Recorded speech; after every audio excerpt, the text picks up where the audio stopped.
They paved over my septic tank, so I made them lose their entire budget. I live on half an acre in a quiet cul-de-sac.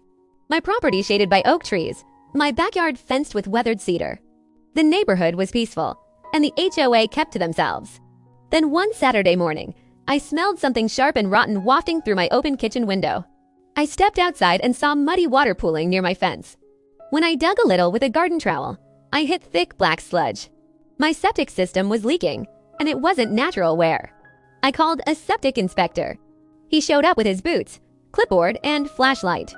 After poking around, he pointed to the driveway. "That tank's been crushed," he said. "There's fresh concrete on top."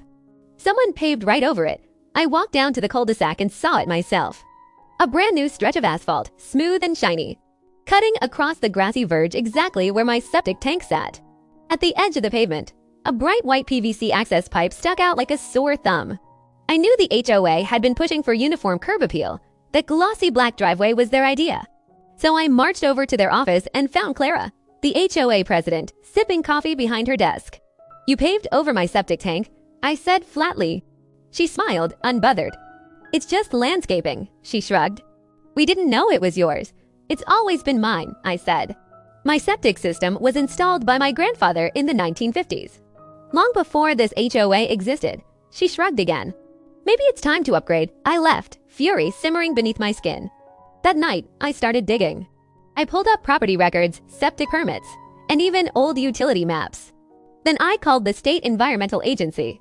"I think my HOA has created a hazardous waste situation," I explained.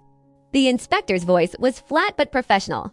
"Send me the details within a week." I had compiled everything: photos of the paved tank, copies of my grandfather's installation permits, and proof that the HOA hadn't filed any environmental impact assessments. The next morning, a convoy of orange trucks and official vehicles rolled into the cul-de-sac. Inspectors in neon vests fanned out, measuring, sampling soil, and drilling test wells. Clara showed up, face pale, clutching her clipboard. "This is just routine maintenance," she lied. An inspector overheard and snapped, "Routine? There's untreated sewage leaking into the groundwater." The environmental agency slapped the HOA with a $450,000 fine for illegal paving, unreported environmental damage, and failure to comply with waste management laws. They ordered the HOA to rip up the entire asphalt strip, install a new sealed septic liner, and conduct quarterly groundwater testing for 5 years. Clara resigned that afternoon. The HOA's budget shrank so drastically. Their planned streetlight upgrade was canceled, and they had to refund 2 years of HOA fees to residents.